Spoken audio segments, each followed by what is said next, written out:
Well, Don, you know, you were actually the first car I saw when I got here. You were already queued up to go up the hill. Yes, sir. I mean, it's a stunningly beautiful car. And then sitting at the starting line, it was just awesome. Yeah, we like it. How'd you do? Well, I was at 37 seconds, which I think isn't bad.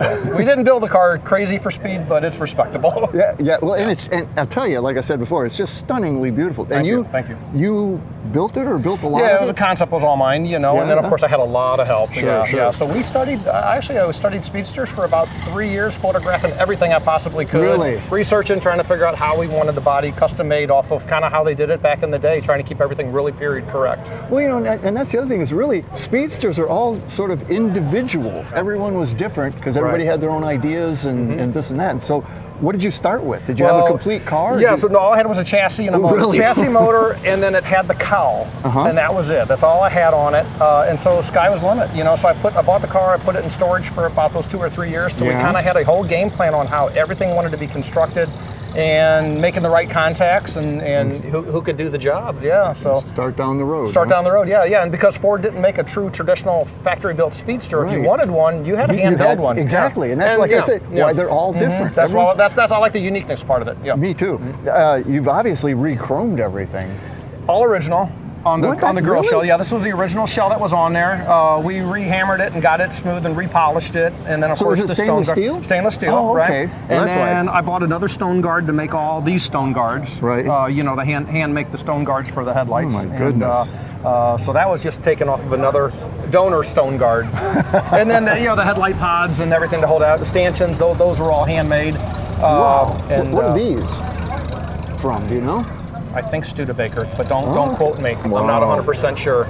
You know? And this is all kind of stock running gear? Everything's stock running gear, yeah. Leave everything really extremely period correct. Mechanical brakes, stock running gear, stock running height. Everything's the same. Looks a little deceiving without the fenders on it. It does. And you know, it's surprisingly tall, actually. Yeah. Right. Yeah. Until you see the width of the fenders on them, they have a little bit more of a different style of look. It makes it feel, I guess, more squished down because right now she seems really tall if that's the stock height. Yeah. That's amazing. And you don't have the height of the windshield. Yeah. And these are, did you have to make these? So we water jetted all the windshields. Yeah, so we took those off and water jetted those and just custom made all the bracketry. No kidding. They worked very well. Yeah. Oh my goodness. Yeah.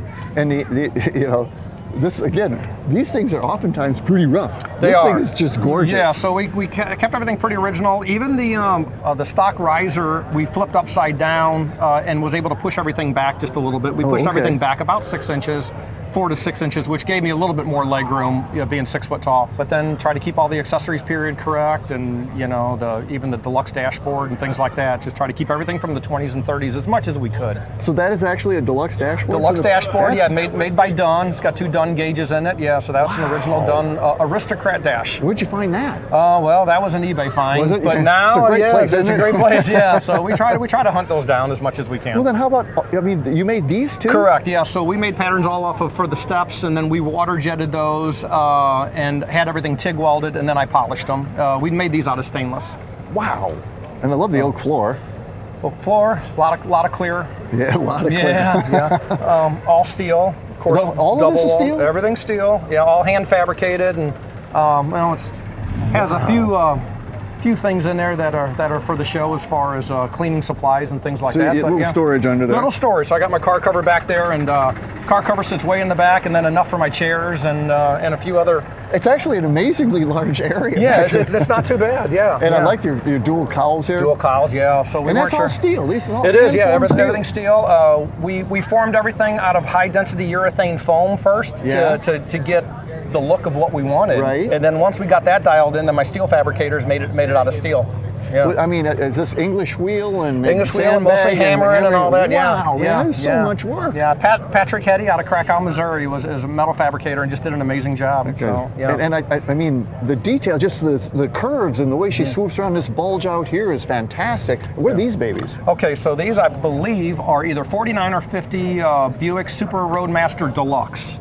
And it just works perfectly. And those are 30 Buick front fender marker lights that we just flipped around. Oh yeah. Yes, sir. Nice job on the color too. I mean, you know this kind of chartreuse almost. Yeah, it's all Model A colors, so it's even all, the chartreuse. Yeah. So the Vagabond green and apple lime green is the traditional Model A colors from 1930. Man, this has got to be one of the prettiest Speedsters I've ever seen. And Thank you. The Boattail is the just, Boattail, oh, yeah. Jesus.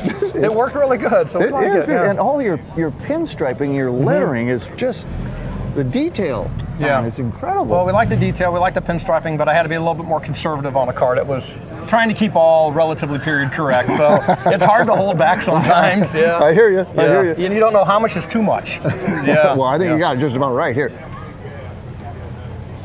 Oh, wow. Did a heck of a job in here, too. 2 carbs, huh? Dual Tillotson carburetors. Updraft. Updraft, no fuel pump, all still original Model A. Still positive grounded 6-volt system. Wow, So really?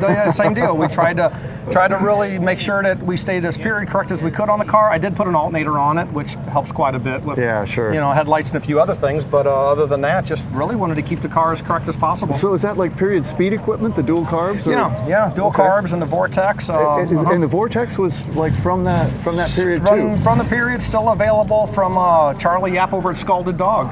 No kidding. Yeah. So he's a great contact with speed components. And then that's the block color? Yes, sir. For, Yep. 40 green. And it's a 1930, right? 1930. Yep. Is the engine 30 also? 1930. Yeah, correct. That's all the same.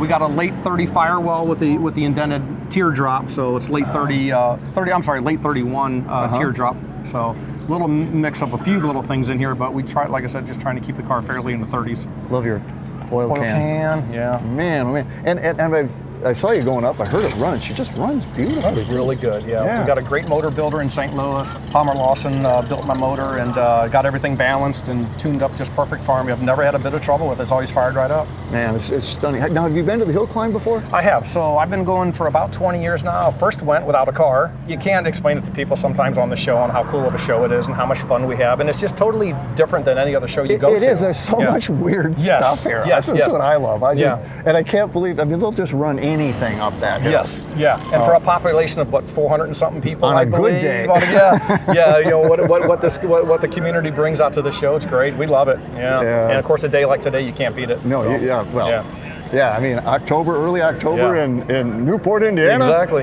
What's not to love? It's all good. Well, I'll tell you, this is something to love. 1930 Ford Speedster. Yes, Don, sir. Thank you. Nice piece of work. Appreciate it. 37 seconds. Yes.